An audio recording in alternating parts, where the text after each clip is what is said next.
Welcome in this short video, a follow-up of Jean-Claude Van Damme on the relationship with Hong Kong. I will try to keep it short to answer a couple of questions which have been expressed after the main video about how Hong Kong has made Jean-Claude Van Damme's career, at least as much as Hollywood has. And after that I will elaborate a little bit further on some of the films which I already talked about in the main video, so I will expand a little bit on all of those films, how I think they are interesting or what are their weaknesses, so this kind of stuff. So the first question I got was from Geronimo, and it was about what could have happened if Jean-Claude Van Damme had managed to make a career in Hong Kong when he first came to the city at the end of the 70s. First, I think it's a matter of timing. I think 79 was probably not the right time for him to come to Hong Kong and to make a career. He probably could have gotten some work in some films if he had stayed a bit longer. There were some opportunities for foreigners, for Westerners to appear in some Hong Kong films. Some people from the West managed to appear in some of those films. But back then that was still not that common thing. It became much more of a trend in the 80s, I would say, starting from the mid-80s, and where there would be a lot of Westerners in Hong Kong, being martial artists or not, just supporting supporting actors and appearing into films, and managed to make a career out of it, at least for a time of like 5 to 10 years, depending on each of them. So if Jean-Claude Van Damme had come to Hong Kong a bit later, not in 79 as he originally did, but a little bit after that, I think he would certainly have managed to have a career in Hong Kong. Of course, the question which has to follow about that is what kind of career would he have? We have to be very clear there. I don't think he would have managed to become the kind of star he wanted to be in Hong Kong, for the simple reason that no foreigners, no Westerners really managed to become a star in Hong Kong. The most lucky ones managed to have a career, as I say, to manage to appear in many films. People like Mark Houghton, some others like Vincent Lin, Gregory Rivers. There are quite a few Westerners who managed to have a career in Hong Kong during that time, but they were never stars. I mean, it was never on their names that the movies were being produced, that they were being released, that people would pay their tickets. They would not pay their tickets back then in order to see people like Jeff Falcon, Mark Houghton, or other Westerners who were great in films, who really showed they had many things they could offer, but that was not, they were not stars, because that was not the main audience which were targeted. So I think he would certainly have managed, if he had stayed in Hong Kong, if he had came a little bit later, he would have managed to appear in quite a few Hong Kong films and to be able to process the Hong Kong style choreography, as he proved he was able to on No Retreat, No Surrender. The fact that he was eating a bit his partners or the stuntmen during the fight was not necessarily appreciated by the Hollywood crew who was working on the Hollywood actors who were working on No Retreat, No Surrender, but in Hong Kong that was much more common occurrence, so I don't think it would have been such a big problem unless he was doing so with the main stars, and that would have been a bit more problematic for him. But he would certainly have managed to make it, but he would not have become a star, not at least the kind of star he wanted to be, as I said. So I think even if he had managed to make a career in Hong Kong back then, he would have given up at some point, and he would have moved to Hollywood anyway, because that was the only a place where he could become the kind of action star that he really wanted to be. And he probably would have managed the same way as he did in the world we are living in. The only Westerner who managed to become a star in Hong Kong is actually Cynthia Rothrock, and that's quite an interesting case. She managed to make a big impression with Yes Madame alongside Michelle Yeoh, and then she had the backing of a big studio like Golden Harvest and Seasonal in a lesser extent. And it managed to really raise her profile, and they managed to make her a fairly big name on which the films could be sold. They were not sold only on her name. For example, in Righting Wrongs, it's as much, if not more, a Yuen Biu vehicle than a Cynthia Rothrock one. But still, there were quite a few films which were produced with her in the lead part, and she became quite famous back then during a 3-4 years time span until she moved to the US, where she became one of the queen of direct-to-video cinema, of this kind of B action film, so with a certain success for her. But as I said, at any point it was almost impossible to become a star when you were a Westerner working in the Hong Kong film industry.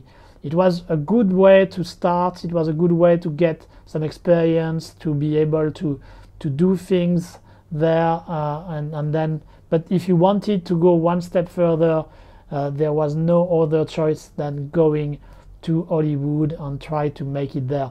And so in this case, Jean-Claude Van Damme, even if he failed to develop a career in Hong Kong, he did the logical next step anyway, that was going to Los Angeles and try his chance over there. There was also a question by Iniko about the degree of popularity of Jean-Claude Van Damme in Hong Kong. And that's actually an interesting question. It's a bit difficult for me to answer, at least during the 80s, when he was becoming a star after he had released films like Bloodsport, Kickboxer, Cyborg, these kind of films. It's hard for me to be able to say if he was popular in Hong Kong. But judging by the articles and covers which were in the cinema magazine at the time in Hong Kong, so the one in Chinese, I had the opportunity to do a deep dive into cinema magazine in Hong Kong during during the end of the 70s until the 2000s. And so I checked a lot of articles when I was doing research for my next book. And I didn't see much about Jean-Claude Van Damme in general. I think there may have been some about the time where he was at his peak, so around the time of Street Fighter, Universal Soldier, these kind of films. But otherwise, he was not really on the radar of the Hong Kong Cinema magazine. And so I suspect he was not really that famous and that popular in Hong Kong back then. Nowadays, he certainly is not a big name at all. If you ask to people, Hong Kong people who are really into cinema, they will certainly be aware of him. But they probably won't be big fan. They will know him more likely through the film he has done with Hong Kong filmmakers such as John Woo, Choi Ark, Ringo Lam. So they will know him through that, but it's unlikely that they will be a big fan of him and they will have seen all his films. And that's already for the people who are into cinema. If you're asking just the average Joe, the everyday man of Hong Kong in the street, there is a good chance that they won't know who Jean-Claude Van Damme is. He's basically not famous here, and I suspect, as I say, that he was never really a big name anyway. Now a quick word on some of the films that Jean-Claude Van Damme did with Hong Kong in one way or another. The first film, as I said in the main video, was No Retreat, No Surrender. which is an interesting film being produced by Seasonal, by Si-Yoon, the guy behind Drunken Master, Snake in the Eagle's Shadow. And as I'm not sure I went into detail in the main video. I think I did. Whatever, I will do it again here. So that was Corey Yoon, who saw Karate Kid and who was extremely surprised by the success worldwide, and especially of course in the US, of Karate Kid, and who thought that they were able in Hong Kong to do much better than something like that, and that gave the idea to Si-Yoon to do this kind of what I call Trojan Horse. So films which have the appearance of an American production with American actors set in an American environment, so all the things which the American audience would be familiar with, but with action Hong Kong style, with people behind the scene being Hong Kong choreographer, Hong Kong director, Hong Kong technicians in general. And I really like the result, and No Retreat, No Surrender was the first of this Trojan Horse trend. It's a weird film, especially because of the Bruce Lee ghost storyline, but it's still pretty fun, and it has the Hong Kong style choreography that we appreciate, and that really helps making the film better than your average American martial art film of the time. If you want to continue on this track, you can check some of the other films which were produced by Seasonal in the same spirit. You have No Retreat, No Surrender 2, which I already talked in the main video, as it was supposed to be a follow-up with Jean-Claude Van Damme again. Follow-up Hong Kong style, so it had actually no link to the first one, but with a strong Rambo 2 inspiration, and in which we have Cynthia Rothrock. Then you have also No Retreat, No Surrender 3, which has Lauren Avdon teaming up with Keith Vitali, Lauren Avdon being the one who has replaced the main actor from the first No Retreat, No Surrender, and who would be a regular from this kind of production, and Keith Vitali being one of the bad guys from Wheels on Mills by Sammo Hung, and which was shot in Florida, and once again had some very good action with a plot which deals more with terrorism. You also have King of the Kickboxer with Billy Blanks and Lauren Avdon, a very fun film, once again inspired, this time inspired by the Jean-Claude Van Damme's film, and mostly by Kickboxer. You have also films like Blood Moon, with Gary Daniels, the actor who played in City Hunter with Jackie Chan, or who also played the part of Kenshiro in the live adaptation of the famous manga Fist of the North Star, and who was fighting a dangerous serial killer being played by Darren Chalavi. So a kind of thriller police story there, with the kind of martial arts we can expect from such action director as Tony Leung Seung, who is a very underrated choreographer in my opinion. And you have also a Super Fight, once again by Tony Leung Seung, and which was more trying to take advantage of the UFC MMA trend back then, but which once again has very good action, even if it's a bit cheesy on the storyline and the characters.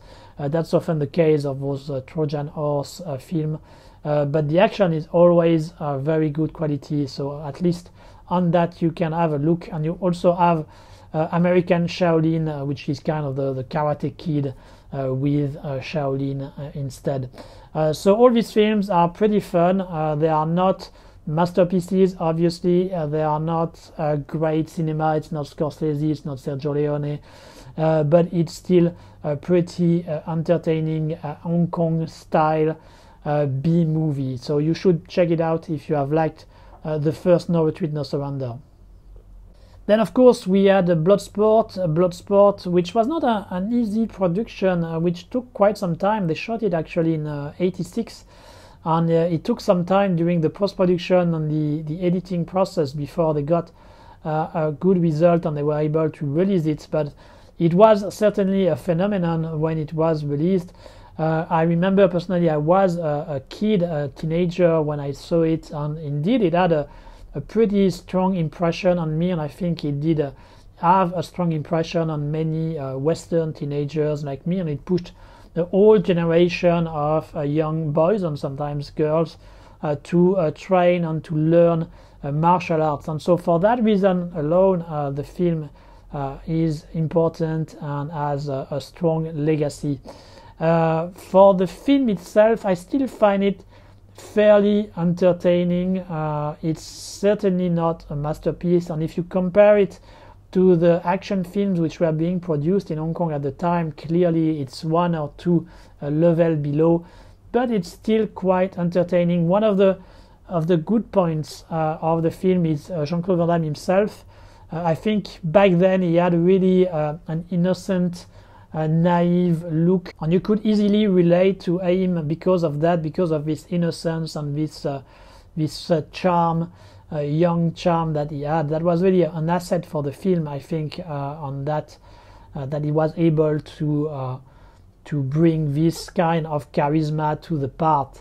On the other hand, the fact that it was shot in Hong Kong was also an asset because they made good use of different locations in Hong Kong. Of course, the one on the peak, the one where Jean-Claude Van Damme is doing a full split and we see the harbor. It's always beautiful, it's always a very powerful scene, and you can easily go there, and maybe if you are a martial artist or if you have trained enough, you can redo the same pose because they have still kept the same structure. It hasn't been destroyed yet, which is not necessarily something which happens that often in Hong Kong. I mean, to keep old structure, they tend to destroy things very quickly and build some new stuff. But that's one of the few things which is still there from the time they shot the film. That's not the case, for example, of the Kowloon Wall City, which the Kumite is supposed to take place and which was destroyed in the early 90s. You can see actually the destruction of the Kowloon Wall City in Crime Story. They actually recorded it for the film. And this location is also very atmospheric, well shot, and really help the film. And the rest of the places in Hong Kong, we see a bit of Aberdeen, Causeway Bay, these kind of places. It's really well shot, and it really helps create a specific atmosphere for the film. Another good point for the film is the tournament aspect with the different characters that they are, which are very video game style. That was really something which was happening around that time. You would have things like Dragon Ball with the martial arts tournaments. You would have some video games being developed. You would have the first Street Fighter coming around that time, a bit later I think, but then after you would have Street Fighter 2, which would be a huge success. So there was already a bit this momentum when it comes to martial arts tournaments, being in cartoon, being in video games, and being in films. And Bloodsport was really one of those film which managed to catch this essence, this spirit of martial art tournament alive with bigger than life characters. I especially like the one of Paco, played by Paulo Tosha. Paulo Tosha, who had a small career in Hong Kong. He appeared, for example, in Born to Defend, in Hong Kong Godfather. He did several films. He was also a ninja for a couple of IFD films. So he managed to get a career there. And there are some other familiar faces. If you are into Hong Kong cinema, you can see, for example, Jackson who is a stuntman in many Hong Kong films, and he's currently actually the head of the Hong Kong Stuntman Guild, and he also did some action direction on a couple of films, on a few films like Beauty Investigator. So he's one of the contestants fighting against Jean-Claude for a short sequence. You also have John Chung, who was a regular from films by Lau Kar-leung at the end of the 70s. He tried also to become a star in his own right, following the footsteps of Jackie Chan during the Kung Fu comedy era. Then later on, he was in many films from Sammo Hung. He also appeared in Dragon by Rob Cohen, where he played Wong Jackman, the opponent of Bruce Lee. So familiar faces. You also have Philip Chan, of course, playing a cop, as that was the case for most of his filmography as an actor. So all this is quite pleasant to see if you are aware of Hong Kong cinema, to see those faces in an Hollywood production. I also want to touch a little bit about Bolo Yeung. Sometimes Bolo Yeung is introduced as a star of Hong Kong action cinema. Let's not be fooled by this kind of affirmation. That's absolutely not the case. Bolo Yeung was never a star of Hong Kong action cinema. He was always a supporting actor. He has done a lot of films. He was, for example, in the 14th Amazons by Chen Kang. He was in many films from the 70s to the 80s, but it was always in a small supporting part. He was often playing the heavy, the muscled bad guy, but who was a bit stupid and who was always beaten by the smartness and the superior kung fu skills of the hero. He was actually very rarely the main opponent. He was always a small goon there and there. So he was certainly not a star. He tried, like John Chung, he tried at the end of the 70s to elevate a bit his status by directing film, by showing some of his skills. For example, he's very good at Tai Chi, which seems a bit surprising for someone who has mostly done bodybuilding, but that was the case. And so he tried to do a bit things of his own, where he would have a bit more presence as an actor, but he never really coached on it. So he was, for the most part, a supporting part, a rather successful supporting actor, because, as I said, he did a lot of films, but he was never a star. And actually, he was very lucky to have been cast as the main opponent for Bloodsport. And he was actually he did a very good job as the main bad guy, as Chong Li.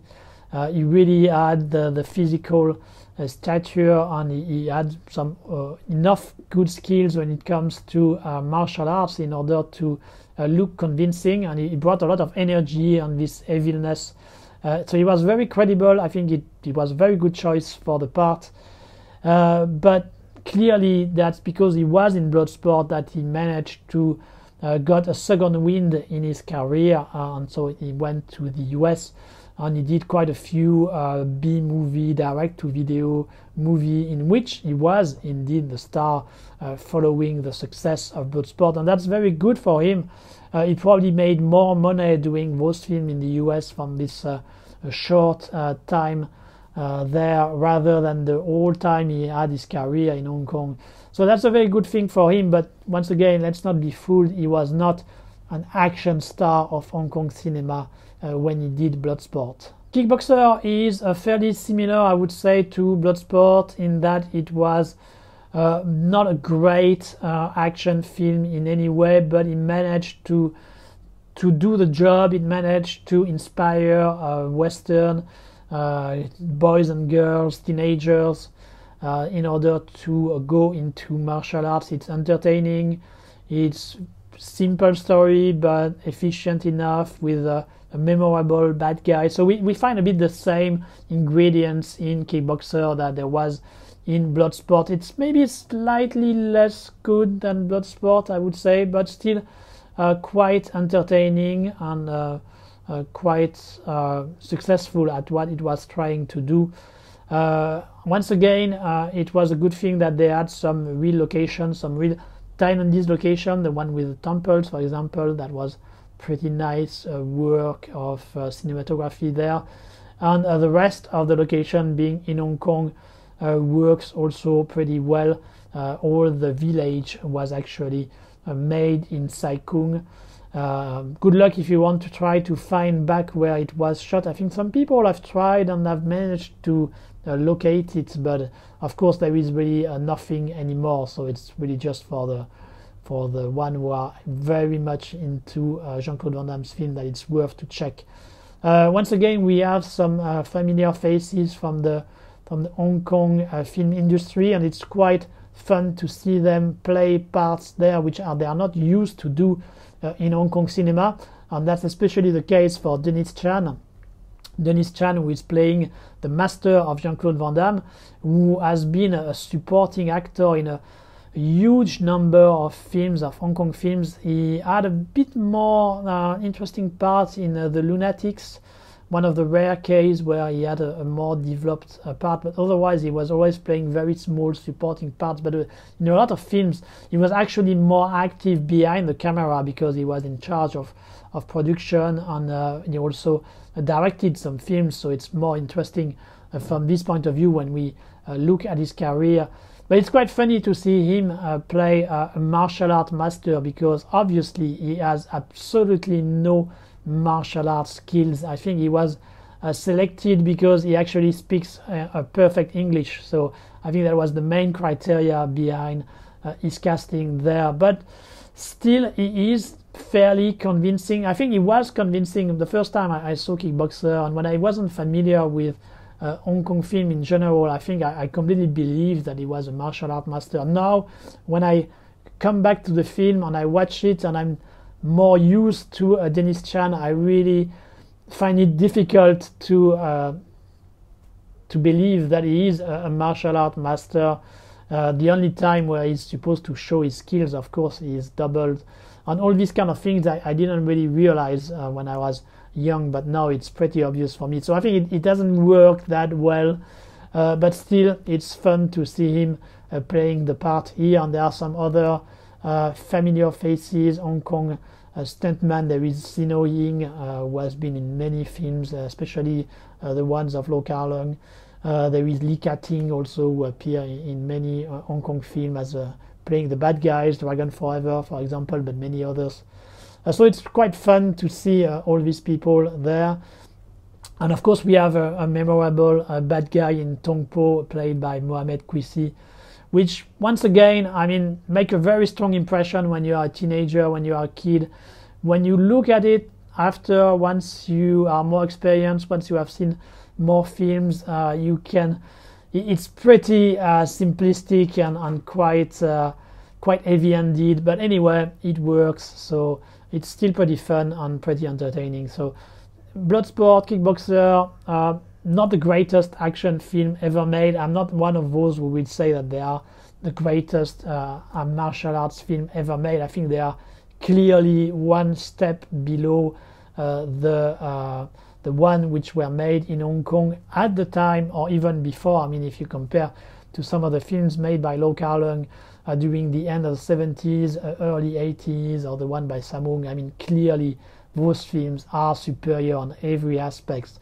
But still, Kickboxer, Bloodsport were still fairly entertaining, and as I said, they inspired many people, and so for that they will probably remain in the memory and the pop culture, and they will have a strong legacy just based on that. As I said in the video, I think Double Impact is a bit the start of the end for Jean-Claude Van Damme, who became extremely egocentric, becomes very self-centered, always wanting to show how good he is, he's the best, and that was not necessarily for the benefit of the film. I actually saw Double Impact when it was released in theater, so that's quite some time ago now, and I enjoyed it back then, of course, but I had absolutely no knowledge of what was Hong Kong cinema, or a broader view of cinema in general. So I find it entertaining, but I see a lot of problems with it now that I'm watching it back. It's still nice that it was shot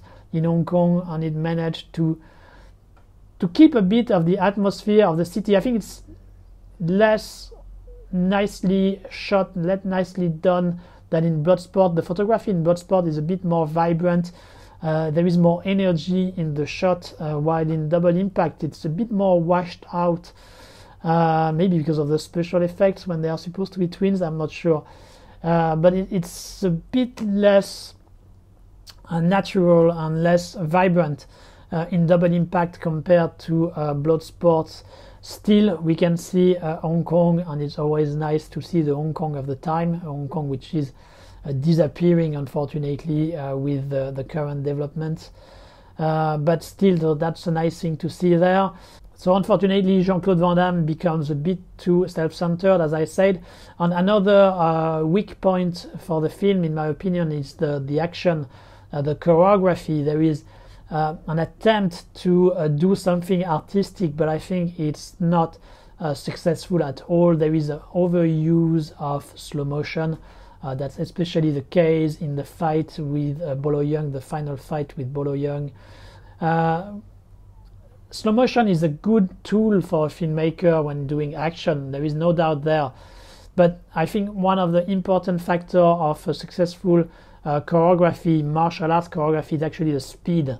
It's very important to have a fast pace, to have a speed of technique. The characters who are doing one technique after the other very quickly, that there is this kind of rhythm like a musical. That's really something which I think makes the difference between the good and the bad choreography.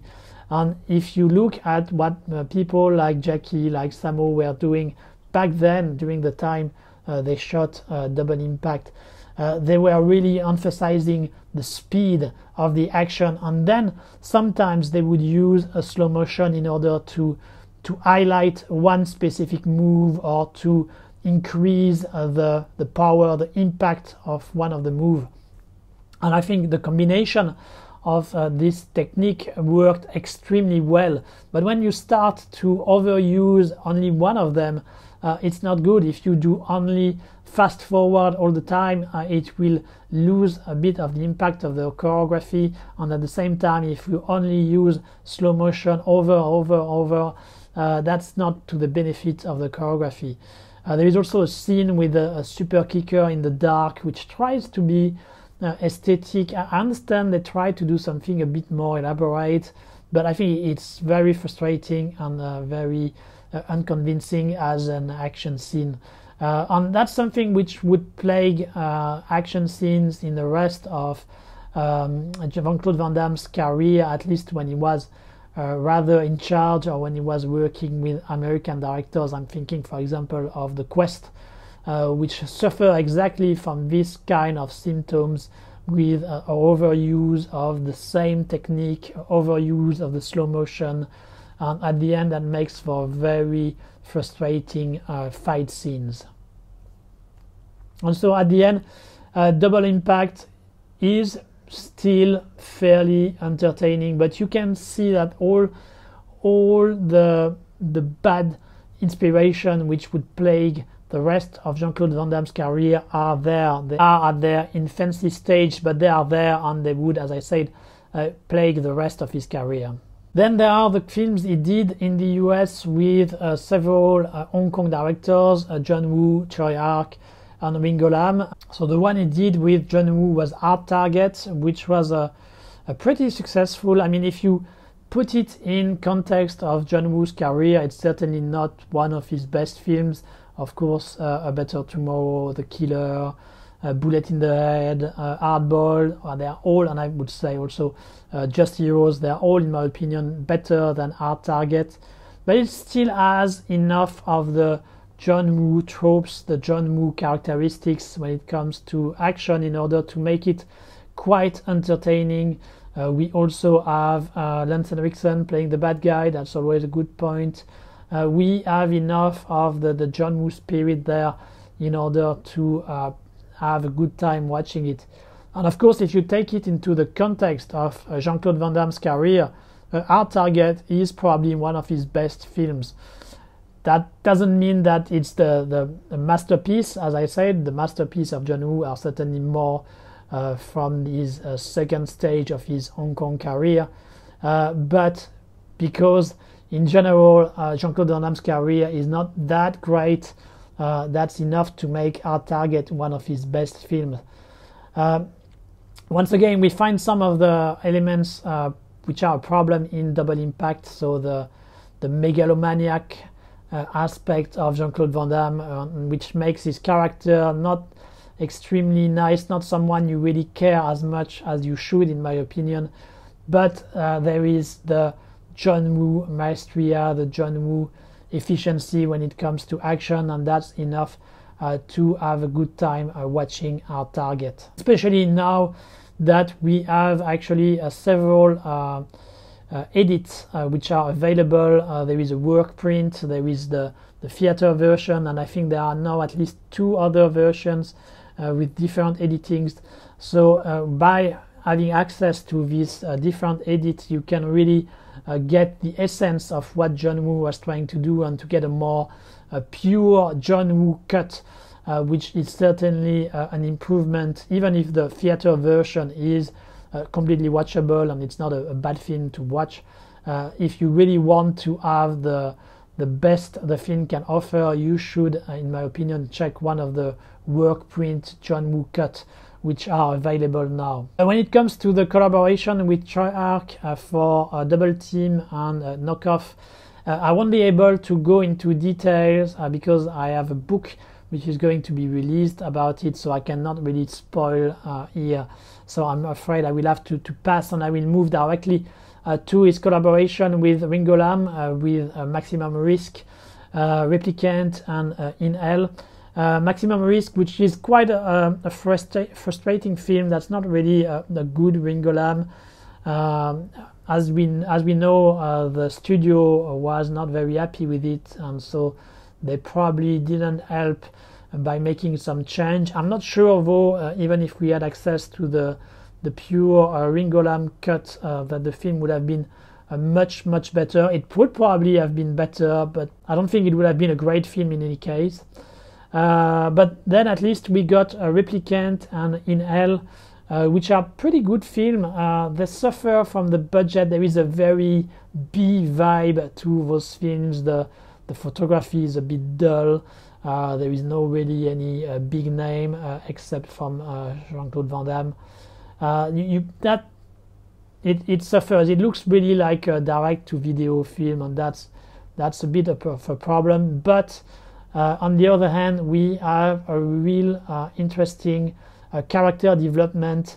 Replicant has a bit of face-off vibe, I would say, because of its very science fiction original concept, but which is treated in a very normal, modern way. I mean, it's not made as sci-fi. You have the concept, the original concept, but then all the rest is played very down to earth, and that's interesting. And there is a good relationship between the 2 characters played by Van Damme. I mean, it's a very human and interesting aspect of the story. That's really the soul of the film, and that's really what makes for something interesting. And also because Ringo Lam managed to get some pretty good performance from Jean-Claude Van Damme. That's probably one of his very best performance in Replicant, where he's really committing to the character, where he's really ready to suffer physically for it, and that's very convincing, and that helps to make the film a bit more than what it should have been as this kind of B movie, and that makes actually for one of the very best Jean-Claude Van Damme's film. And In Hell has a bit the same quality with Jean-Claude Van Damme, who is very into his character, who is really suffering.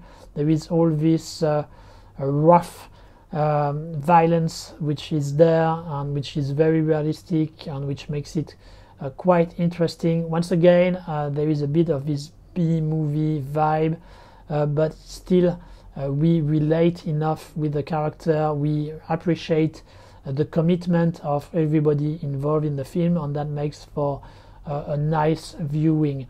So yeah, at the end of the day, as I said, Hong Kong certainly had a big impact on Jean-Claude Van Damme's career, and it is at the root of some of his best films, being Bloodsport because it was shot there, being Our Target thanks to John Woo, being Replicant, and In Hell thanks to Ringo Lam. Unfortunately, I don't think Jean-Claude Van Damme is going to get back into the spotlight. Now he is only a DTV star. He has made a lot of films. There was a slight window of opportunity at some point when he was in Expendables 2 and in JCVD, two films which were a bit more ambitious, at least The Expendables 2, because there was Stallone and all these famous names. So it was a bit more high visibility release, so it put him more a bit in the spotlight after all the movie he had done, which were more like direct to video.